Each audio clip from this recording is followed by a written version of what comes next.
नमस्कार दोस्तों। तो आज के वीडियो में जो है मैं आप लोग के लिए लेकर आया हूँ बैंकिंग और इंश्योरेंस अवेयरनेस, और ये जून मंथ का है पार्ट 1। ठीक, दूसरा पार्ट जो है मैं लाऊंगा, क्योंकि देखिए काफ़ी सारी बैंकिंग और इंश्योरेंस की न्यूज़ होती है। ठीक, एक मंथ में तो ये आ नहीं पाती एक पार्ट में, तो मैं 2 पार्ट में लाऊंगा।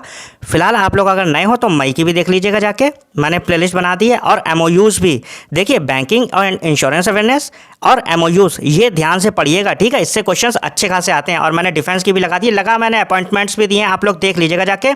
अगर आप नए हो तो चैनल को सब्सक्राइब कर लीजिएगा। फिलहाल जो है इस वीडियो में मैं banking and insurance awareness June month का पार्ट 1 लाया हूँ, वो आप पढ़ लीजिए। और ऐसे ही अब जल्दी जल्दी जुलाई, अगस्त, सितंबर सबकी आने वाली है, तो आप लोग जो है ध्यान से देख लीजिएगा प्लेलिस्ट। और एमओयूज़ मैंने जून की लगा दी है, ये आपकी बैंकिंग एंड इंश्योरेंस अवेयरनेस का है। और नए हैं तो आप सब्सक्राइब कर लीजिए, क्योंकि पूरा कंटेंट मैं 6 मंथ का देने वाला हूँ आप लोगों को। कोशिश करिएगा आप अप्रैल से पढ़िए, मई से तो पढ़िएगा ही, मेरी मई से प्लेलिस्ट है, तो आप लोग देख लीजिएगा। फिलहाल शुरू करते हैं न्यूज़। और इस वीडियो में जो है मैं आप लोगों को बिल्कुल अलग अप्रोच से पढ़ाने वाला हूँ, समझ रहे हैं। जैसे कि वो बस पढ़ा देते हैं और ये नहीं बताते कि क्वेश्चन कैसे फ्रेम हो सकता है। मैं यहाँ पर आपको ये भी बताऊँगा कि क्वेश्चन कैसे फ्रेम होगा, किस अलग अलग पर्सपेक्टिव से वो लोग क्वेश्चन सोच सकते हैं, कैसा क्वेश्चन पूछा है। क्योंकि मैंने कई बार मेंस दिए हैं, समझ रहे हैं, तो मुझे पता है कि वो लोग कैसे क्वेश्चंस बनाते हैं। और इसीलिए जो है मैं आप लोग को अलग अलग तरीके से बताने की कोशिश करूँगा क्वेश्चंस। और मैं इसके जो है मॉक्स भी लाऊंगा, तो अगर आप लोग नए हो तो प्लीज़ सब्सक्राइब कर लीजिएगा। मैं एसबीआई क्लर्क के भी मॉक लाऊंगा और आईपीएस क्लर्क के भी मॉक्स लाऊंगा। ठीक, आप लोग ज़्यादा से ज़्यादा सपोर्ट दिखाइए और कमेंट कर दीजिएगा कि मॉक्स सर ले आइए। ठीक है, तो फिर मैं जो है मॉक्स भी बना दूंगा, हालांकि टाइम लगेगा लेकिन मैं बना दूंगा। आप लोग बस सपोर्ट दिखाइए। ठीक, शुरू करते हैं वीडियो। और पहली न्यूज़ जो है वो है Zou Jiayi was elected as the next president of Asia Infrastructure Investment Bank. तो जो जोउ जियाई हैं उन्हें इलेक्ट कर लिया गया, कैसे? As a president of Asian Infrastructure Investment Bank. तो AIIB के जो अभी रिसेंटली प्रेसिडेंट बने हैं वो कौन बने हैं? Zou Jiayi. During the bank's 10th annual meeting, कब? जब बैंक की 10वीं एनुअल मीटिंग हो रही थी। ठीक, 10वीं वर्षगांठ में जो है ये जब मीटिंग हो रही थी, तब ये जोउ जियाई जो है AIIB के प्रेसिडेंट बने हैं। शी, ठीक है, तो ये फीमेल हैं, चाइनीज नाम है यार। She will succeed Jin Liqun and begin her 5-year term on 16 January 2026। तो इन्होंने रिप्लेस किसे किया है? जिन लिक्विन को। हाँ, लिक्विन बोलो। ठीक, तो जोउ जियाई जो हैं वो नेक्स्ट प्रेसिडेंट बन गई हैं एशिया इंफ्रास्ट्रक्चर इन्वेस्टमेंट बैंक की during banks 10th annual meeting. और इन्होंने सक्सीड किसे किया है? जिन लिक्विन को। And begin her 5-year term, और 5 साल का इनका कार्यकाल है, तो उसके लिए ये अपॉइंट हुई हैं। अब क्वेश्चन वो ऐसे पूछेंगे कि रिसेंटली AIIB की अभी प्रेसिडेंट अपॉइंट हुई हैं जोउ जियाई, उन्होंने किसे रिप्लेस किया है? तो आप क्या कहोगे? जिन लिक्विन। ऐसे ही पूछ सकते हैं कि जोउ जियाई अभी अपॉइंट की गई हैं किस बैंक की प्रेसिडेंट, तो आप क्या कहोगे? Asia Infrastructure Investment bank. या फिर ऐसे ही पूछ सकते हैं कि एशिया इंफ्रास्ट्रक्चर इन्वेस्टमेंट बैंक के अभी रिसेंटली प्रेसिडेंट अपॉइंट हुए हैं, तो कौन है? जोउ जियाई। क्लियर, पहला क्वेश्चन हो गया। अब देख लेते हैं नेक्स्ट हमारे पास IDFC First Bank launched UPI services for its NRI customers, allowing them to use their international mobile users for INR dominated transactions in India without needing an Indian SIM card. तो देखिए वो कह क्या रहे हैं कि जो IDFC फर्स्ट बैंक जो है ना, उसने लॉन्च किया UPI सर्विसेज किसके लिए? अपने NRI कस्टमर्स के लिए, और उन्हें अलाउ कर रही है to use their international mobile numbers, उनके जो इंटरनेशनल मोबाइल नंबर होता है उसे यूज़ करने के लिए, for INR dominated transaction, Indian rupees में जो डोमिनेटेड ट्रांजैक्शन होते हैं उसके लिए। कहाँ? इंडिया में। Without needing an Indian SIM card, आपको इंडियन सिम कार्ड की भी ज़रूरत नहीं है। तो ऐसे पूछ सकते हैं कि विदाउट इंडियन सिम कार्ड के जो है किस बैंक ने भी UPI सर्विसेज लॉन्च किया NRI कस्टमर्स के लिए, तो आप क्या कहोगे? IDFC First Bank. Clear, this service is available to customers for 12 countries, 12 देशों के लिए है ये, Australia, Canada, UK, USA, and enables them to link their NRE and NRO accounts. जो है उन्हें एनेबल कर सकते हो और लिंक कर सकते हो NRE और NRO अकाउंट्स भी टू UPI ऐप्स। ठीक, UPI ऐप से और पेमेंट कर सकते हो अपने। तो आप बस ये ध्यान रखिएगा कि अभी जो है कौन सी बैंक ने जो अलाउ कर दिया है उसके अपने इंटरनेशनल मोबाइल नंबर्स यूज़ करने के लिए INR डोमिनेटेड ट्रांजैक्शंस के लिए। ठीक है, इंडियन रुपीज़ में। और ये बैंक कौन सी है? IDFC First bank. ठीक, तो IDFC फर्स्ट बैंक ने UPI सर्विसेज जो है अपनी लॉन्च करी हैं अपने NRI कस्टमर्स के लिए, और उन्हें अलाउ करने के लिए कि वो इंटरनेशनल मोबाइल नंबर यूज़ कर सकते हैं किसके लिए? INR डोमिनेटेड ट्रांजैक्शन के लिए, इंडियन रुपीज़ डोमिनेटेड ट्रांजैक्शन के लिए। क्लियर, आपको इंडियन सिम की ज़रूरत नहीं पड़ेगी, ये है कहने का मतलब। क्लियर, तो ये तो हो गया दूसरा। फिर देख लेते हैं तीसरा। IIFL Finance received approval from RBI to open branches and expand its credit services in the Union Territory of Jammu Kashmir। तो अभी जो है IIFL जो है IIFL फाइनेंस उसे अप्रूवल मिल गया है किससे? RBI से। किस चीज़ के लिए? अपने ब्रांच ओपन करने के लिए और अपना जो है बिजनेस क्रेडिट सर्विसेज और ज़्यादा एक्सपेंड करने के लिए। कहाँ? जम्मू एंड कश्मीर में। तो अभी पूछ सकते हैं कि रिसेंटली जो है ना जम्मू कश्मीर में अपनी ब्रांचेस को एक्सपेंड करने के लिए किस बैंक को मंजूरी मिली है आरबीआई से? तो आप क्या कहोगे? IIFL finance. या फिर ऐसे पूछ सकते हैं कि आईआईएफएल को अभी अपनी ब्रांच ओपन करने के लिए और अपने बिजनेस को एक्सपेंड करने के लिए किस टेरिटरी पे जो है मंजूरी मिली है आरबीआई के द्वारा? तो आप क्या कहोगे? जम्मू एंड कश्मीर। ध्यान रखिएगा स्टेट भी, ध्यान रखिएगा बैंक भी। फिर देख लेते हैं नेक्स्ट हमारे पास विश्वेश्वर सहकारी bank limited was included in the second schedule of RBI act 1934। तो जो विश्वेश्वर सहकारी बैंक है ना उसे इंक्लूड कर लिया गया सेकेंड शेड्यूल में। किसके? आरबीआई एक्ट 1934 के। तो ऐसे पूछ सकते हैं कि अभी रिसेंटली किस बैंक को जो है आरबीआई एक्ट 1934 के तहत सेकेंड शेड्यूल में इंक्लूड कर लिया गया है? तो आप क्या कहोगे? विश्वेश्वर सहकारी बैंक। और इससे जो है हुआ क्या है कि ये अब एक शेड्यूल्ड बैंक बन गई है। ठीक, कौन सी बैंक बन गई है? Scheduled bank. This inclusion grants the bank benefit such as access to lower cost funding. हाँ, तो अब जो है वो बेनिफिट जो है उसे एक्सेस मिल गई किसके? लोअर कॉस्ट फंडिंग के लिए। Eligibility to participate in central and state government business, और जो है वो पार्टिसिपेट कर सकती है किसमें? सेंट्रल और स्टेट गवर्नमेंट बिजनेस में भी। हालांकि वो इतने अंदर नहीं पूछेंगे, वो आपसे यही पूछेंगे कि अभी रिसेंटली किसे शेड्यूल्ड बैंक का दर्जा मिला है और किसे सेकंड शेड्यूल में इंक्लूड कर लिया गया आरबीआई एक्ट 1934 के तहत। तो आप क्या कहोगे? विश्वेश्वर सहकारी बैंक। क्लियर है? अगर आपको सेशन अच्छा लग रहा है प्लीज़ सब्सक्राइब करिए ज़्यादा से ज़्यादा। फिर देख लेते हैं next. The government of India has appointed Ashish Pandey as the managing director and CEO of Union Bank of India. ध्यान से समझिएगा, ये न्यूज़ काफ़ी बड़ी है और इसमें कई सारे क्वेश्चंस बन रहे हैं, तो ध्यान से समझिएगा ये न्यूज़। ठीक, तो अभी हुआ क्या है रिसेंटली कि जीओआई जो है गवर्नमेंट ऑफ इंडिया उसने अपॉइंट करा आशीष पांडे को। कैसे? एमडी और सीईओ के पद पर। कहाँ? यूनियन बैंक ऑफ इंडिया में। ठीक, 3 साल के लिए। और ये किसे रिप्लेस करेंगे? A money मेघलई। लेकिन खेल देखिए क्या हो रहा है। अब वो आपसे पूछेंगे ना कि रिसेंटली जो है अभी आशीष पांडे को एमडी एंड सीईओ अपॉइंट किया गया यूनियन बैंक ऑफ इंडिया। ठीक, लेकिन वो अभी काम कहाँ कर रहे हैं? तो आप क्या कहोगे? He is executive director of bank of Maharashtra. Currently जो है वो एग्जीक्यूटिव डायरेक्टर है बैंक ऑफ महाराष्ट्र में, लेकिन वो यूनियन बैंक ऑफ इंडिया के एमडी एंड सीईओ बन जाएंगे। अच्छा, वो ऐसे ही पूछ सकते हैं कि वो रिप्लेस किसे करेंगे एमडी एंड सीईओ बन के? तो आप क्या कहोगे? ए मनी मेघलई, क्योंकि ए मनी मेघलई जो है अभी recently union Bank of India में करंटली एमडी एंड सीईओ हैं। क्लियर है? फिर देख लेते हैं नेक्स्ट। और फिर जो है हाँ, एफएसआईबी ने रिकमेंड किया था। ठीक, ये वो हालांकि पूछेंगे नहीं, लेकिन आप याद रखिए फाइनेंशियल सर्विसेज इंस्टीट्यूशन ब्यूरो ने रिकमेंड किया था इन्हें। और दूसरे वाले जो है कल्याण कुमार को जो है अपॉइंट किया गया एमडी एंड सीईओ ऑफ कहाँ? सेंट्रल बैंक ऑफ इंडिया का, फॉर ए 3 ईयर टर्म। तो ऊपर तो है आशीष पांडे जिन्हें यूनियन बैंक ऑफ इंडिया का एमडी एंड सीईओ अपॉइंट किया गया, ए मनी मेघलई को रिप्लेस कर रहे हैं करंटली बैंक ऑफ महाराष्ट्र में एग्जीक्यूटिव डायरेक्टर। लेकिन नीचे जो है कल्याण कुमार है, एमडी एंड सीईओ बनाया गया सेंट्रल बैंक ऑफ इंडिया का 3 साल के लिए, and who is currently executive director at Punjab national. और ये जो है एग्जीक्यूटिव डायरेक्टर कहाँ है? पंजाब नेशनल बैंक में है, और ये रिप्लेस करेंगे एमवी राव को।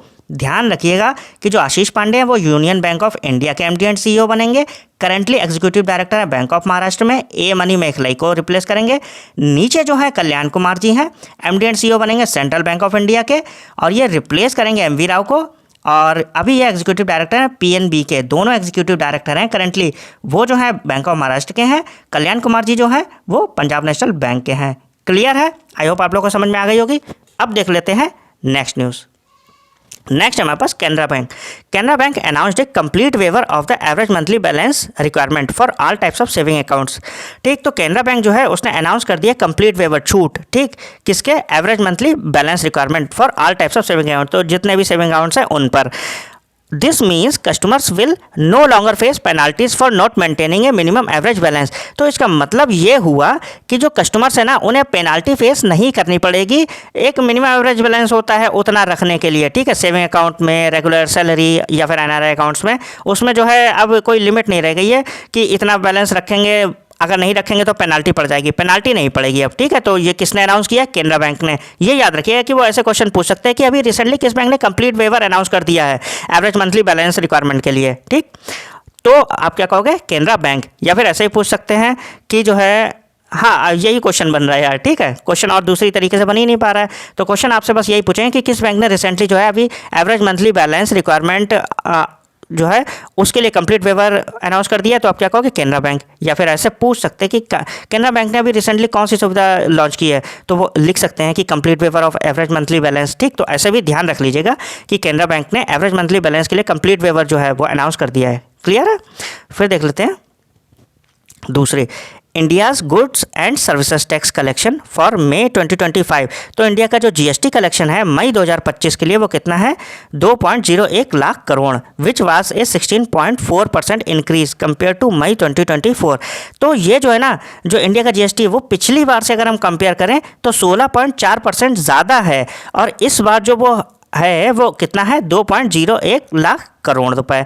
This mark the second consecutive month the collection exceeded from rupees 2 lakh crore. तो ये लगातार दूसरा मंथ ऐसा है जिसमें 2 लाख करोड़ के पार चला गया है, ठीक है। मई में भी गया है और इससे पहले अप्रैल में भी, क्योंकि कंसेक्यूटिव का मतलब लगातार होता है ना, तो मई में और अप्रैल लगातार जो है 2 लाख करोड़ से ज़्यादा गया है हमारा जीएसटी कलेक्शन। और जो मई मंथ का है वो है आपका 2.01 लाख करोड़, जो कि 16.4% से इंक्रीज़ है लास्ट ईयर से। तो वो क्वेश्चन ऐसे पूछ लें कि जो इंडिया का जीएसटी है वो बन रहा है 2.01 लाख करोड़, लेकिन पिछली बार से कितने प्रतिशत ज़्यादा है? तो आप क्या कहोगे? 16.4%। वो ऐसे पूछ सकते हैं ईयर ऑन ईयर कितनी ग्रोथ हो रही है, तो आप क्या कहोगे? 16.4%। वो ऐसे ही पूछ सकते हैं कि इंडिया का जीएसटी मई में कितना रहा है, तो आप क्या कहोगे? 2.01 लाख करोड़। क्लियर है? तो चलिए देख लेते हैं next news. In May 2025 UPI transactions reached an all-time high in value at 25.14 lakh crore. तो जो UPI ट्रांजैक्शन है वो कितना पहुंच गया है? रुपीज़ में बात कर रहे हैं तो वो पहुंच गया है 25.14 लाख करोड़। कब? इन मई में, ठीक। और ये ऑल टाइम हाई है, ये अब तक का सबसे हाई है। कितना? 25.14 लाख करोड़ रुपए। और ध्यान रखिएगा, प्रोसेस थ्रू 18.68 बिलियन ट्रांजैक्शन। और ट्रांजैक्शन कितने हैं? 18.68 बिलियन ट्रांजैक्शन। तो पूछें अगर मई में कि ट्रांजैक्शन कितने हैं, तो आप ध्यान रखिएगा 18.68 बिलियन। और अगर पूछे कि वैल्यू कितनी है, तो आप क्या कहोगे? 25.14 लाख करोड़ वैल्यू है। तो अब ये नीचे आप अच्छा एक चीज़ और भी है, this volume represents A rebound from April से डिप। अप्रैल की डिप जो थी उसके बाद ये फिर से रिबाउंड एंड 33% का ईयर ऑन ईयर इंक्रीज़ है। अच्छा अगर पूछे ना कि 2000 मई में जो 2025 मई में ये कितने परसेंट बढ़ा है पिछले साल से, अगर पूछा जाए यूपीआई ट्रांजैक्शन वैल्यू में, तो वॉल्यूम में, ठीक है, वॉल्यूम में पूछ रहे हैं। वॉल्यूम का मतलब होता है ट्रांजैक्शन। तो 33% का इंक्रीज़ है। नीचे देखिए दे भी रखा है, टोटल वैल्यू 25.14 लाख करोड़ रुपए, टोटल वॉल्यूम 18.68 बिलियन ट्रांजैक्शन।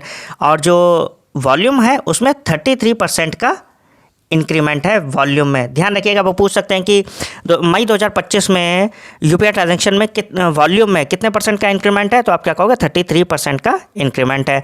वो ऐसे पूछे कि मई 2025 में यूपीआई ट्रांजैक्शन वैल्यू कितनी थी, तो आप क्या कहोगे? 25.14 लाख करोड़। अगर पूछे मई में टोटल ट्रांजैक्शन कितने हुए, तो वो कितने हुए? 18.68 बिलियन ट्रांजैक्शन। क्लियर?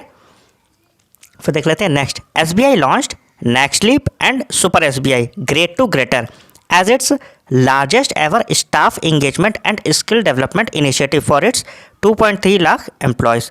तो हुआ क्या है, SBI ने लॉन्च किया है Next Leap and Super SBI great to greater as its largest ever staff engagement. Staff engagement के लिए जो है अभी तक का सबसे बड़ा स्किल डेवलपमेंट इनिशिएटिव लिया है।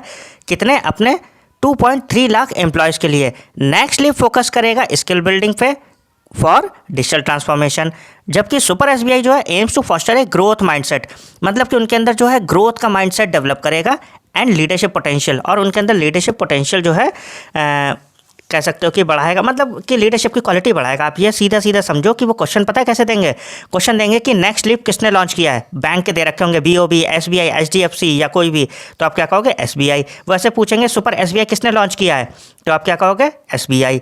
ध्यान रखिएगा, SBI ने लॉन्च किया नेक्स्ट लीप और सुपर SBI अपने 2.3 लाख एम्प्लॉयज़ के लिए। क्लियर? फिर देख लेते हैं नेक्स्ट है हमारे पास द एशियन डेवलपमेंट बैंक। तो ADB has committed to providing up to 4.5 billion dollar annually in sovereign lending to India. तो एडीबी जो है वो प्रोवाइड करा रही है 4.5 बिलियन डॉलर का एनुअली सोवराइन लैंडिंग दे रही है। ठीक, सोवराइन लैंडिंग अगर वो पूछे ना कि अभी रिसेंटली इंडिया को कौन जो है 4.5 बिलियन की सोवरेन लैंडिंग प्रोवाइड करा रहा है, तो आप क्या कहोगे एडीबी। या फिर ऐसे ही पूछ सकते हैं कि एडीबी ने अभी इंडिया को सोवरेन लैंडिंग प्रोवाइड कराई है, उसका अमाउंट कितना है, तो आप याद रखिएगा अमाउंट 4.5 बिलियन डॉलर का। Clear. This announcement was made in 2025 by ADB. तो एडीबी के जो प्रेसिडेंट है मसातो कांडा, उन्होंने ये बताया है। और ये किस इनिशिएटिव के थ्रू है, विकसित भारत। क्लियर। तो ऐसा पूछ सकते हैं कि जो एडीबी के प्रेसिडेंट है ना मसातो कांडा, उन्होंने भी 4.5 बिलियन की जो है अभी सोवरेन लैंडिंग प्रोवाइड करा है इंडिया को, किस इनिशिएटिव के तहत, तो आप क्या कहोगे विकसित भारत 2047। सही है। फिर देख लेते हैं नेक्स्ट है SBI stand alone net profit for Q4। तो एसबीआई का जो नेट प्रॉफिट है Q4 जो कि जनवरी से मार्च होता है, ठीक, फाइनेंशियल ईयर 25 का, वाज 18,642.59 करोड़। तो ध्यान रखिएगा कि जो पूछेंगे कि एसबीआई का नेट प्रॉफिट Q4 में कितना था, तो आप क्या कहोगे 18,642.59 करोड़। एक 10% drop from the previous year. अच्छा, पिछली बार ज़्यादा था, इस बार थोड़ा सा प्रॉफिट कम हो गया है, 18,642.59 करोड़ है। पिछली बार जो है वो ज़्यादा था, पिछली बार 20,698.35 करोड़ था। क्लियर है। और इस बार 18,642.59 करोड़ है। ये पिछली बार से कितना कम है, 10% ड्रॉप। क्लियर। फिर देख लेते हैं next. The World Bank and the Uttar Pradesh government have launched the UP Agris project, a 4,000 crore rupees initiative to enhance agriculture productivity and strengthen the rural economy। तो देखो, जो वर्ल्ड बैंक है और Uttar Pradesh government है, इन दोनों ने मिल के UP agrees launch किया है, Uttar Pradesh agriculture growth and rural enterprise ecosystem strengthening project. Clear है। और इसकी लागत कितनी है, 4,000 करोड़ रुपए। और ये इनिशिएटिव किस चीज़ के लिए है, to enhance agriculture productivity and strengthen the rural economy. Rural economy को और ज़्यादा मजबूत करने के लिए the World Bank is providing a loan of 2,737 rupees. तो वर्ल्ड बैंक जो है इसमें कितने का पूरा करा रही है, 2,737 करोड़ रुपए। और 4,000 करोड़ रुपए जो है वो जो है टोटल अमाउंट इसमें लग रहा है किसमें, यूपी एग्रीज प्रोजेक्ट में।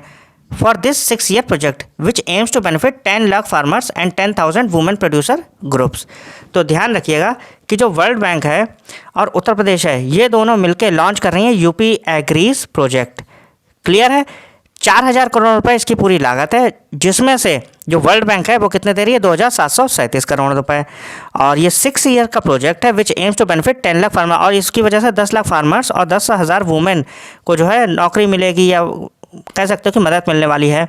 तो ध्यान रखिएगा, वो पूछ सकते हैं कि उत्तर प्रदेश गवर्नमेंट जो है ना अभी यूपी एग्रीज प्रोजेक्ट लॉन्च कर रही है, किस बैंक के साथ, तो आप क्या कहोगे वर्ल्ड बैंक। वो ऐसे ही पूछ सकते हैं कि वर्ल्ड बैंक अभी किसी पर्टिकुलर गवर्नमेंट जो है स्टेट गवर्नमेंट के साथ मिलके जो है एक प्रोजेक्ट लॉन्च कर रहा है एग्रीकल्चर से रिलेटेड, तो आप क्या कहोगे यूपी। वो ऐसे भी कह सकते हैं कि वर्ल्ड बैंक और यूपी गवर्नमेंट मिलके यूपी एग्रीज लॉन्च कर रही है, इसकी लागत कितनी है, तो आप क्या कहोगे 4,000 करोड़ रुपए। वो ऐसे ही पूछ सकते हैं कि वर्ल्ड बैंक और यूपी गवर्नमेंट मिलकर यूपी एग्रीज लॉन्च कर रहे हैं, इसमें वर्ल्ड बैंक का कितना कंट्रीब्यूशन है, तो आप क्या कहोगे 2,737 करोड़ रुपए। आई थिंक मैंने हर तरीके से बता दिया है, ठीक है। प्लीज़ यार, जो लोग भी नए हो सब्सक्राइब कर लिया करो, ठीक है। काफ़ी मेहनत लगती है, अलग अलग तरीके से बताने में टाइम भी लगता है। फिर देखते हैं next, Adani airports holding limited. तो AAHL जो है उसने 1 बिलियन रेज किए हैं, किससे, through a project finance structure for its subsidiary Mumbai international airport limited के लिए। तो अडानी एयरपोर्ट्स लिमिटेड जो है उसने $1 बिलियन रेज किए हैं प्रोजेक्ट फाइनेंस स्ट्रक्चर से, किसके लिए, अपनी subsidiary Mumbai international airport limited के लिए, ठीक। तो ऐसे पूछ सकते हैं कि अभी जो है किस बड़ी फर्म को जो है $1 बिलियन का प्रोजेक्ट फाइनेंस स्ट्रक्चर मिला है अपनी subsidiary Mumbai international airport limited के लिए, तो आप क्या कहोगे अडानी एयरपोर्ट्स को, ठीक। तो अडानी एयरपोर्ट्स को जो है $1 बिलियन का कह सकते हो कि उसे मिले हैं प्रोजेक्ट फाइनेंसिंग के लिए, और ये इसके थ्रू जो है मुंबई इंटरनेशनल एयरपोर्ट को और ज़्यादा जो है अच्छा करेंगे, जो भी करते हैं। फिर देखते हैं नेक्स्ट न्यूज़ है, the union government has extended Swaroop Kumar Saha tenure as MD and CEO Punjab and Sind Bank until his superannuation on 28 February 2027। तो जो स्वरूप कुमार साहा हैं जो एमडी एंड सीईओ हैं पंजाब एंड सिंध बैंक के, उनका टेन्योर जो है वो एक्सटेंड कर दिया गया 3 साल के लिए और अब ये 28 फरवरी 2027 को रिटायर होंगे। ध्यान रखिएगा कि यूनियन गवर्नमेंट जो है उसने स्वरूप कुमार साहा जो कि एमडी एंड सीईओ हैं पंजाब एंड सिंध बैंक के, उनका एक्सटेंशन कर दिया है और अब ये रिटायर होंगे 28 फरवरी 2027 को। और ये किसके सीईओ हैं? MD and CEO Punjab and Sind Bank के। क्लियर। फिर देख लेते हैं दूसरा, Deutsche Bank named Stefan Schaefer as the new CEO of Deutsche India. तो जो ड्यूश बैंक है उसने स्टीफन शॉफर को न्यू सीईओ बना दिया है। कहाँ? ड्यूश इंडिया का। तो ड्यूश इंडियन बैंक का जो सीईओ बनाया गया है वो किसे बनाया गया? स्टीफन शॉफर को। Its global capability centre on Monday he will also serve as a global CIO, और ग्लोबल सीआईओ भी बनाया है।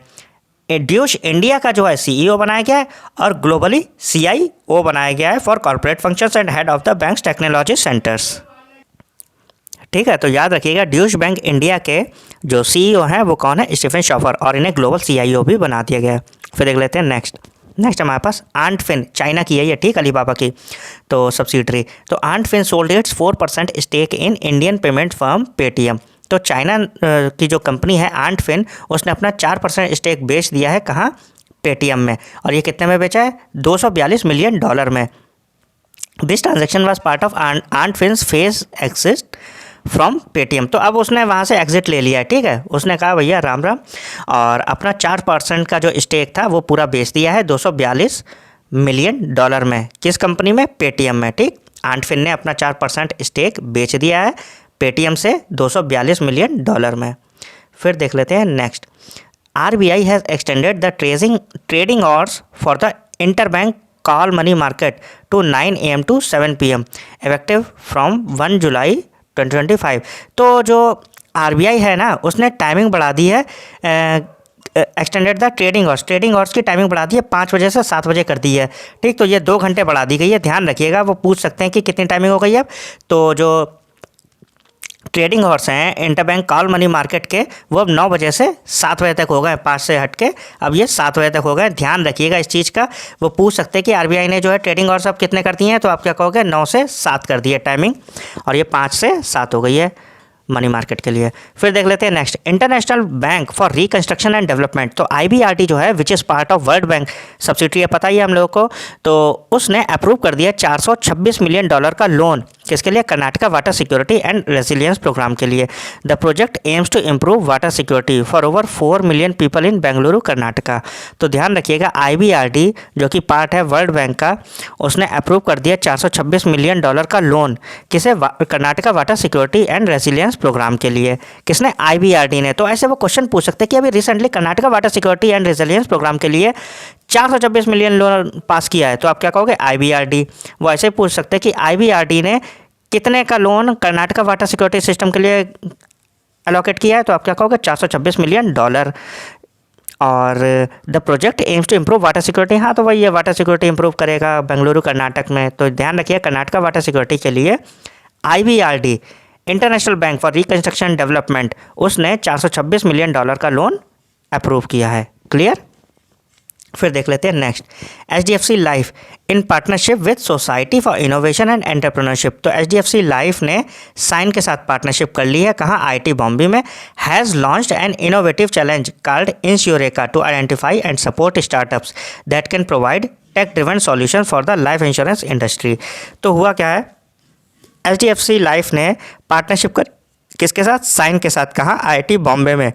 और लॉन्च कर दिया है इनोवेशन चैलेंज कॉल्ड इंश्योरेका। उसने जो है इंश्योरेका लॉन्च किया है, और to identify and support startups. तो वो जो है स्टार्टअप को सपोर्ट करेगा, आइडेंटिफाई करेगा, और उन्हें जितनी भी सुविधा देनी होंगी टेक ड्रिवन और इंश्योरेंस इंडस्ट्री में वो देगा। ठीक, किसने? HDFC लाइफ ने साइन के साथ। तो ऐसे पूछ सकते हैं कि अभी जो है HDFC लाइफ और साइन ने पार्टनरशिप करी है कहाँ, तो आप क्या कहोगे? IIT बॉम्बे।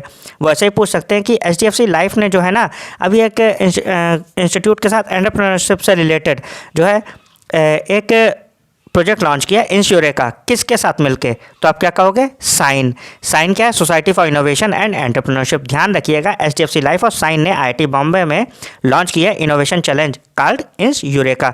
ऐसे पूछ सकते हैं इंश्योरेका किसने लॉन्च करी है? तो आप क्या कहोगे? ऑप्शन होंगे कई सारे, दो इंस्टीट्यूट के, तो आप क्या कहोगे? एचडीएफसी लाइफ और साइन। क्लियर? अब देख लेते हैं नेक्स्ट है हमारे पास द एडाई fined Edelweiss Life Insurance Company 1 crore for violating corporate governance guidelines, specifically for issues related to outsourcing to group companies and failing to meet customer onboarding and KYC norms। तो एडाई जो है उसने fine लगा दिया एडेलवेस्ट Life Insurance Company 1 crore का। ठीक है, किस पे? एडेलवेस्ट लाइफ इंश्योरेंस कंपनी पे 1 करोड़ का। किस लिए? For violating corporate governance guidelines. तो कॉर्पोरेट गवर्नेंस गाइडलाइंस को वायलेट करने के लिए एडाई ने 1 करोड़ का फाइन लगा दिया है एडेलवेस्ट लाइफ इंश्योरेंस कंपनी पे। ध्यान रखिएगा कि ऐसे वो पूछेंगे कि एडाई ने अभी रिसेंटली किस लाइफ इंश्योरेंस कंपनी पे फाइन लगाया है, तो आप क्या कहोगे? एडेलवेस्ट पे। वो पूछ सकते हैं पर्पस, कारण क्या था, कॉज क्या था? For violating corporate governance guidelines. ठीक, स्पेसिफिकली अगर विशेष रूप से बात करें तो related to outsourcing to group companies. ठीक, आउटसोर्सिंग ग्रुप कंपनीज को and failing to meet customers onboarding and KYC norm से रिलेटेड भी जो थे इश्यूज थे, इसीलिए जो है एडेलवेस्ट पे फाइन लगाया गया 1 करोड़ का एडाई के द्वारा। एडाई जो है वो इंश्योरेंस कंपनीज को रेगुलेट करती है। ठीक, नेक्स्ट है the SEBI imposed a total penalty of 25 lakhs on the Bombay Stock exchange. तो सेबी जो है ना उसने पेनल्टी लगा दी है कितने की? 25 लाख रुपए की। किस पे? BSE पे, बॉम्बे स्टॉक एक्सचेंज पे, following an inspection that revealed systematic failures. तो सिस्टमैटिक फेलियर्स हुए हैं कुछ इन्फॉर्मेशन डिसेमिनेशन में and client code modification oversight. ठीक, तो आप याद रखिए कि कुछ सिस्टम फेलियर्स की वजह से सेबी ने जो है 25 लाख रुपए की BSE पर पेनल्टी लगा दी है। याद रखिएगा ये चीज़। ठीक, फिर देख लेते हैं next. Equitas Small Finance Bank partnered with Edelweiss Life Insurance in a bank insurance agreement to offer life insurance products to Equitas customers through its branches and digital channels. Equitas Small Finance Bank partnered with Edelweiss Life Insurance. ठीक है, तो Equitas जो है उसने partnership कर ली है एडेलवेस्ट Life insurance के साथ बैंक इंश्योरेंस के लिए। ठीक, बस ये याद रखिएगा कि इक्विटास स्मॉल फाइनेंस बैंक ने एडेलवेस्ट लाइफ इंश्योरेंस के साथ एक बैंक इंश्योरेंस किया है। ठीक है, वो ऐसे ही पूछ लेंगे कि इक्विटास स्मॉल फाइनेंस बैंक ने किसके साथ में जो है बैंक इंश्योरेंस किया, तो आप क्या कहोगे? Edelweiss Life Insurance. ठीक, फिर देख लेते हैं next. Flipkart is selling its entire 6% stake in Aditya Birla Fashion and Retail Limited. तो फ्लिपकार्ट जो है उसने सेल कर दिया अपना 6% एंटायर स्टेक। क्लियर है? किसमें? Aditya Birla Fashion and Retail Limited में। तो आप याद रखिए कि फ्लिपकार्ट जो है उसने अपना सेल कर दिया है 6% stake Aditya Birla Fashion and Retail Limited में in a block deal valued at approximately 950 crore rupees. तो आप याद रखिएगा कि फ्लिपकार्ट जो है उसने अपना 6% स्टेक आदित्य बिरला रिटेल में पूरा सेल कर दिया है, और ये कितने में हुआ है? 950 करोड़ रुपए। क्लियर? फिर देख लेते हैं नेक्स्ट हमारे पास economist S Mahendra Dev has been nominated या फिर appointed as the new chairman of the economic advisory council to the PM। तो अभी अगर ऐसे क्वेश्चन आए कि न्यू EAC PM कौन बने हैं, तो आप क्या कहोगे? एस महेंद्र देव रिप्लेसिंग सुमन बेरी। तो सुमन बेरी को हटाकर एस महेंद्र देव EAC PM बन गए हैं, या फिर ऐसे भी कह सकते हैं economic advisory council to PM। He resigned as independent director from Axis Bank after appointment. तो उन्होंने रिज़ाइन कर दिया है कहाँ से? From Axis Bank after appointment. ठीक है, ध्यान रखिएगा। तो इकोनॉमिस्ट एस महेंद्र देव जो हैं वो अपॉइंट हो गए हैं as a chairman of the economic advisory council to PM। ठीक, इन्हें अपॉइंट कर लिया गया और इन्होंने रिप्लेस किया सुमन बेरी को। और अगर बात करें कि ये अभी उससे पहले का काम कर रहे थे, तो ये डायरेक्टर थे, इंडिपेंडेंट डायरेक्टर, कहाँ? एक्सिस बैंक में। लेकिन अब ये EAC PM हो गए हैं, और ये एक बहुत बड़ी जिम्मेदारी है, तो अब ये और कोई एडिशनल चार्ज नहीं लेंगे। ठीक, तो ये EAC PM हो गए हैं और रिप्लेस किया सुमन बेरी। फिर देख लेते हैं next. The Central Bank of India acquired a 25.18% stake in Future Generali Life Insurance Company. तो ऐसे पूछा जाएगा कि Future Generali Life Insurance company में किसने 25.18% स्टेक एक्वायर कर लिया है, तो आप क्या कहोगे? Central Bank of India. या फिर ऐसे ही पूछ सकते हैं कि सेंट्रल बैंक ऑफ इंडिया ने किस कंपनी में, लाइफ इंश्योरेंस कंपनी में अभी एक्वायर किए, उसके कुछ शेयर्स एक्वायर कर रहे हैं, तो आप क्या कहोगे, फ्यूचर जनरल आई। ठीक, तो याद रखिएगा कि सेंट्रल बैंक ऑफ इंडिया ने एक्वायर करे 25.18% stake Future Generali India Life Insurance company में और 24.91% स्टेक इसमें Future Generali India Insurance company. अच्छा, अंतर क्या है दोनों में? अंतर ये है कि जो 25.18% है वो लाइफ इंश्योरेंस कंपनी है फ्यूचर जनरल आई की, 24.91% स्टेक जो है वो जनरल इंश्योरेंस कंपनी है। ठीक, और ये किससे किया, इंसॉल्वेंसी रिजोल्यूशन प्रोसेस। तो ध्यान रखिए कि सेंट्रल बैंक ऑफ इंडिया ने दोनों जनरल इंश्योरेंस में भी और लाइफ इंश्योरेंस दोनों के शेयर्स एक्वायर किए हैं कंपनी के फ्यूचर जनरल आई के, और 25.18% है वो general India Life Insurance company के किए, 24.91% स्टेक वो किससे के लिए किए हैं, Future Generali India Insurance company. ठीक है, फिर देख लेते हैं नेक्स्ट हमारे पास 100% FDI is permitted in the AYUSH sector under the automatic route, meaning no prior government approval is needed for foreign direct investment. तो 100% FDI is permitted in the AYUSH sector, तो कह सकते हो कि जो है परमिशन मिल गई 100% फॉरेन डायरेक्ट इन्वेस्टमेंट की, किसमें, आयुष सेक्टर में। ठीक, ऑटोमेटिक रूट के through, meaning no prior government approval, मतलब गवर्नमेंट अप्रूवल की ज़रूरत ही नहीं पड़ेगी। अगर आयुष सेक्टर में कोई इन्वेस्ट कर रहा है फॉरेन से, तो वो 100% फॉरेन डायरेक्ट इन्वेस्टमेंट की परमिशन मिल गई, उसके लिए कोई ज़रूरत ही नहीं है। ठीक है, बाकी अदर सेक्टर्स के लिए होती है, लेकिन यहाँ पर 100% FDI है। फिर देख लेते हैं next, the RBI rejected Annapurna Finance application for a universal bank licence. तो जो RBI ना उसने रिजेक्ट कर दिया Annapurna Finance application universal bank licence के लिए। वो यूनिवर्सल बैंक का लाइसेंस मांग रहे थे अन्नपूर्णा वाले, तो RBI ने उन्हें मना कर दिया है। और because the applicant was deemed unsuitable based on assessment under on tap licensing guideline, मतलब वो गाइडलाइंस फॉलो ही नहीं कर रहे थे। बस आप ये ध्यान रखिएगा, ऑन टैप लाइसेंसिंग गाइडलाइंस। ठीक है, तो इसीलिए अन्नपूर्णा फाइनेंस को मना कर दिया है कि यूनिवर्सल बैंक का लाइसेंस हम नहीं दे सकते हैं, RBI ने मना कर दिया। ठीक, ऐसे पूछ सकते हैं रिसेंटली कौन सी बैंक है जिसे यूनिवर्सल बैंक का लिए रिजेक्शन मिला है, तो वो कौन सी, अन्नपूर्णा फाइनेंस। फिर देख लेते हैं नेक्स्ट हमारे पास Bajaj Allianz has launched state specific health insurance policies tailor to the unique health care needs of different regions across India. तो करा क्या है, बजाज एलियांज जो है ना उसने state specific health insurance policies launch करी हैं। तो ऐसे क्वेश्चन आ सकता है कि अभी रिसेंटली किस कंपनी ने या फिर किस कह सकते हो इंश्योरेंस कंपनी ने जो है अभी स्टेट स्पेसिफिक, ठीक है, state specific health insurance policies launch करी हैं। तो आप क्या कहोगे, बजाज एलियांज। क्लियर, इजी था। फिर है the Odisha government bad HDFC bank, ICICI and axis bank. तो उड़ीसा गवर्नमेंट जो है ना उसने HDFC को, ICICI को और एक्सिस बैंक को जो है रोक दिया है, किससे, स्टेट बिजनेस से, due to poor performance in handling government schemes and general banking parameters. तो ध्यान रखिएगा कि जो उड़ीसा गवर्नमेंट है उसने रोक दिया HDFC, ICICI और एक्सिस बैंक को, किससे, स्टेट बिजनेस करने से। उड़ीसा गवर्नमेंट में नहीं हो पाएगा due to poor performance in handling government schemes and general banking parameters. तो बेसिक जो बैंकिंग पैरामीटर्स होते हैं, गवर्नमेंट स्कीम्स होती हैं, उनके लिए जो हैंडलिंग कैपेबिलिटी होती है उसमें ये पूरी तरीके से खरे नहीं उतरे हैं, इसीलिए HDFC, ICICI और एक्सिस बैंक को उड़ीसा गवर्नमेंट में रोक दिया गया है। क्लियर है, अच्छा क्वेश्चन है, बन सकता है।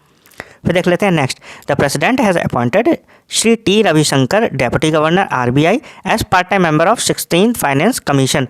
तो क्लियरली एक अच्छी न्यूज़ है। वो पूछ सकते हैं कि अभी रिसेंटली किसे जो है पार्ट टाइम मेंबर की तरह चुना गया है RBI के जो है कह सकते हो पैनल में से। तो आप क्या कहोगे कि T रविशंकर जो है डेप्यूटी गवर्नर है जो कि RBI के, उन्हें जो है पार्ट टाइम मेंबर बना दिया है, किसका, 16 फाइनेंस कमीशन जो है उसका। He shall hold office from the date of assuming charge until the submission of commission report. ठीक है, the appointment of Shri T Ravishankar is consequent to the resignation of 1 full time members. अच्छा, तो आप ये कह सकते हो कि ये किसकी जगह पे आ रहे हैं, अजय नारायण झा। ठीक, तो एक फुल टाइम मेंबर जो थे अजय नारायण झा, उसकी जगह पे ये पार्ट टाइम मेंबर इंक्लूड करे गए हैं, किसमें, 16 फाइनेंस कमीशन में।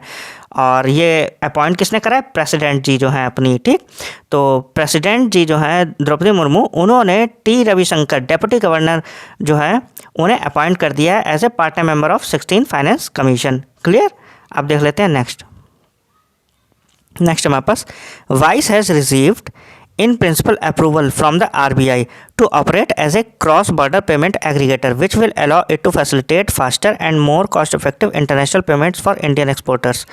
तो वाइस जो है उसे अप्रूवल मिल गया RBI से to operate as a cross border payment aggregator. ठीक, तो क्रॉस बॉर्डर पेमेंट एग्रीगेटर के तौर पे काम करने के लिए वाइस को अप्रूवल मिल गया है RBI से, which will allow it to facilitate fast and more cost effective हाँ, तो इंटरनेशनल पेमेंट जो है आसानी से कर सकते हो इसकी मदद से वाइस की।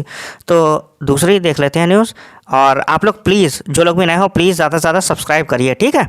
और नेक्स्ट न्यूज़ है the RBI has increase the loan to value ratio for gold loans. तो गोल्ड लोन्स के लिए जो लोन टू वैल्यू रेशियो है वो जो है बढ़ा दिया है।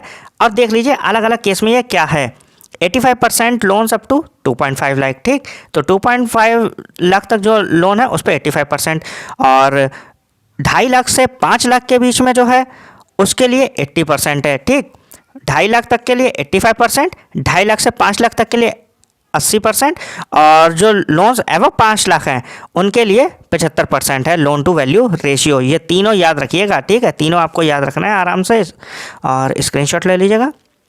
फिर देख लेते हैं नेक्स्ट हमारे पास Birla Estates raised 420 crore approximately 50 million from the International Finance Corporation to fund 2 new residential projects in Thane and Pune.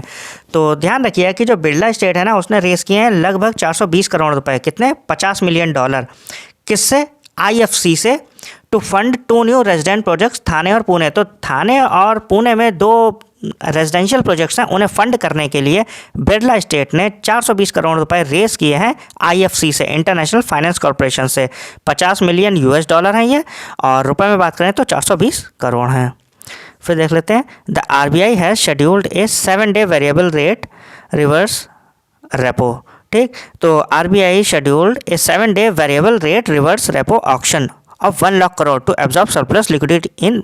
तो बैंकिंग सिस्टम में जो है सरप्लस लिक्विडिटी को एब्जॉर्ब करने के लिए RBI ने शेड्यूल किया 7-day variable rate reverse repo auction, कितने, 1 लाख करोड़ रुपए का। ठीक है, 1 लाख करोड़ रुपए का जो है VRR हुआ है, और ये याद रखिएगा कि ये सरप्लस लिक्विडिटी को एब्जॉर्ब करने के लिए बैंकिंग सिस्टम में। तो ऐसे पूछ सकते हैं कि VRR जो है वो कितने, जो ऑक्शन हुआ है वो कितने का हुआ है, RBI के द्वारा शेड्यूल हुआ है, तो आप क्या कहोगे, 1 लाख करोड़ रुपए का 7-day variable rate reverse repo auction है। ठीक, ध्यान रखिएगा।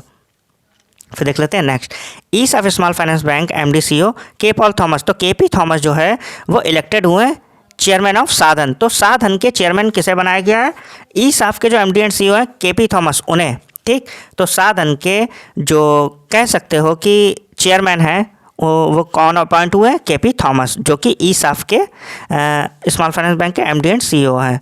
और जो वो है ना आपकी क्या नाम, साधन, वो क्या है, SRO है। ठीक, एक SRO सेल्फ रेगुलेटरी ऑर्गेनाइजेशन है, ध्यान रखिएगा। फिर देख लेते हैं नेक्स्ट हमारे पास Punjab national bank provided 17.02 crore to the families of 26 deceased defence and paramilitary personnel through its Rakshak plus scheme as of June 11, 2025।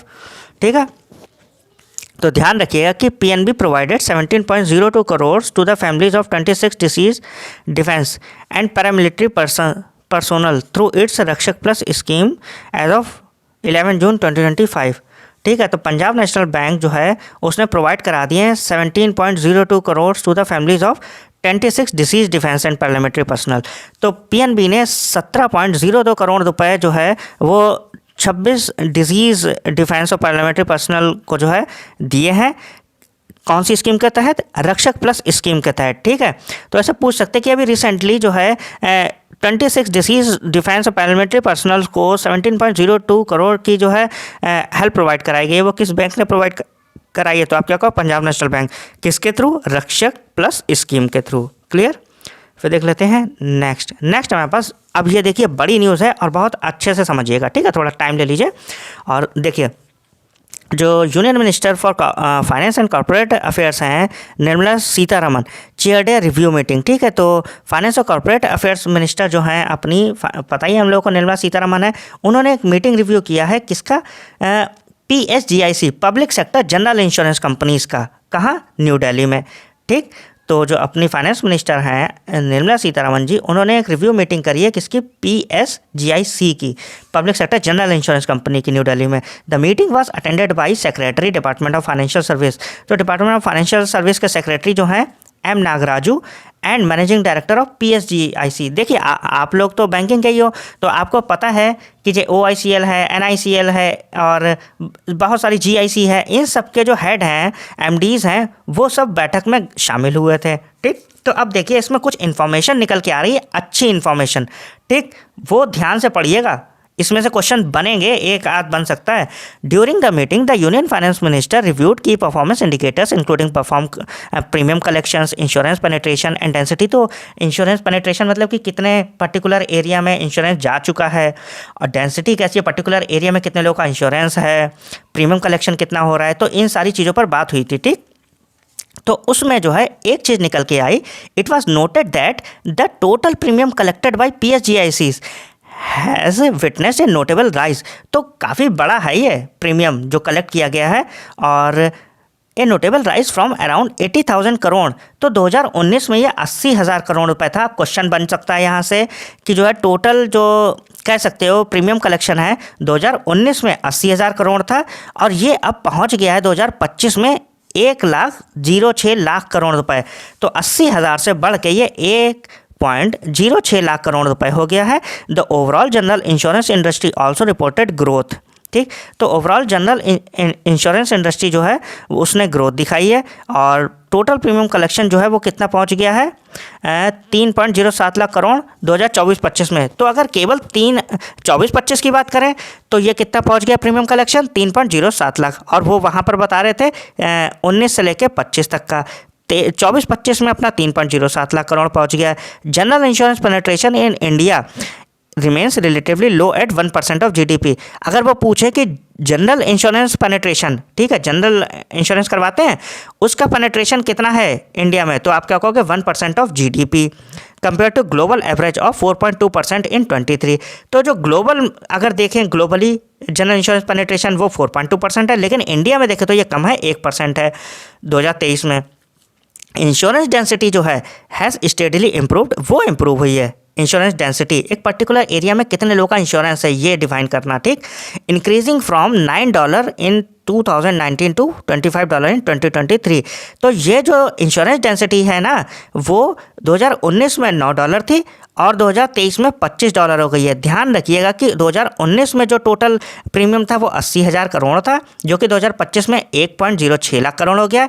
अगर हम बात करें 2024-25 के टोटल कलेक्शन की, प्रीमियम कलेक्शन की, तो वो 3.07 लाख करोड़ था। अगर वो पूछे कि जो हमारी जनरल इंश्योरेंस पेनिट्रेशन कितनी है इंडिया में, तो आप कहोगे 1% GDP, ग्लोबली 4.2% GDP की है। इंश्योरेंस डेंसिटी जो है वो इम्प्रूव हो गई है, वो $9 2019 में थी और अब $25 हो गई है 2023 में। ठीक, तो ये थे पूरी न्यूज़। और फिर देख लेते हैं नेक्स्ट है हमारे पास SEBI fined MCX ₹25 lakh for insufficient and delayed disclosures regarding payments to 63 Moons Technologies for software services which violated the listing obligations and disclosure requirements regulations। अब देखो ध्यान से, सेबी जो है उसने फाइन लगा दिया है MCX पे, कितने का, 25 लाख रुपए का। किस चीज़ के लिए, for insufficient and delayed disclosures. ठीक है, इनसफिशिएंट और डिलेड डिस्क्लोजर्स के लिए रिगार्डिंग पेमेंट्स। ठीक, तो पेमेंट के regarding to 63 Moons Technologies for software services. ठीक है, इस चीज़ के लिए विच वायलेटेड, और इसने वायलेट किया है the listing obligations and disclosure requirements regulation. तो उन्होंने एक रेगुलेशन को जो है वायलेट करा है, और उस रेगुलेशन का नाम है listing obligations and disclosure requirements, LODR। ठीक, तो LODR के लिए जो है सेबी ने फाइन कर दिया MCX को 25 लाख का, और ये कारण क्या था, कह सकते हो इनसफिशिएंट एंड डिलेड डिस्क्लोजर्स। ठीक है, बस ये याद रखिए कि सेबी ने MCX पे, ऐसे भी आ सकता है कि अभी रिसेंटली जो है सेबी ने किस पे फाइन लगाया 25 लाख रुपए का, तो आप नीचे ऑप्शन दे रखे होंगे MCX पे। अगर वो कॉज पूछे तो आप ये लिख देना कि वायलेटेड द लिस्टिंग ऑब्लिगेशन, या फिर LODR रेगुलेशंस। ठीक, LODR रेगुलेशंस याद रखिएगा, लिस्टिंग ऑब्लिगेशंस है डिस्क्लोजर रिक्वायरमेंट्स। क्लियर, फिर देख लेते हैं नेक्स्ट हमारे पास ₹5 lakh is the increased maximum and short term loan amount for interest subvention under the modified interest subvention scheme for किसान क्रेडिट कार्ड लोन्स। तो 5 लाख रुपए जो है ना वो increase maximum short term loan amount हो गया, ठीक, बढ़ा दिया गया है। कितना? 5 लाख रुपए। किस चीज़ के लिए? Interest subvention under the MISS modified interest subvention scheme के तहत, ठीक है। जो किस चीज़ के लिए है? किसान क्रेडिट कार्ड के लिए। तो किसान क्रेडिट कार्ड के लिए जो इंटरेस्ट सबवेंशन है under modified interest subvention scheme के तहत, वो उसकी जो शॉर्ट टर्म लोन अमाउंट जो है वो कितनी हो गई है? 5 लाख रुपए। This is significant increase from the previous limit. तो पहले ये 3 लाख थी, अब ये कितनी हो गई है? 5 लाख हो गई है, ध्यान रखिएगा। फिर देख लेते हैं next. Drools became the first pet food unicorn in India. तो ऐसा पूछ सकते हैं कि पहला जो पेट फूड है जो यूनिकॉर्न बन गया है, तो आप क्या कहोगे? Drools. After receiving A minority investment from Nestle. तो जो है नेस्ले से इसे इन्वेस्टमेंट मिल गया है और इसी वजह से ये 1 बिलियन को पार कर गया। तो ड्रूल जो है पहला यूनिकॉर्न बना है पेट फूड का। नेक्स्ट है SBI life insurance and Vidya नीति। तो इन दोनों ने जो है एक्वायर कर लिया है 4.24% स्टेक कहाँ? NHIT में, ठीक। तो SBI life insurance and Vidya Niti LLP acquire 4.25% का stake in NHIT national highways infra trust. कितने रुपए में? 1100 करोड़ रुपए में in an open market deal, ठीक। तो SBI लाइफ इंश्योरेंस और विद्या नीति LLP ने एक्वायर कर लिया 4.25% स्टेक किसमें? NHIT में। कितने? 1100 करोड़ रुपए में, ठीक है। फिर देख लेते हैं नेक्स्ट हमारे पास Worldline e payments India has received authorisation from the RBI to operate as a cross border payment aggregator. तो ध्यान रखिएगा, Worldline e payments India जो है उसने रिसीव करा है ऑथराइजेशन RBI से to operate as a cross border payment aggregator, ठीक है।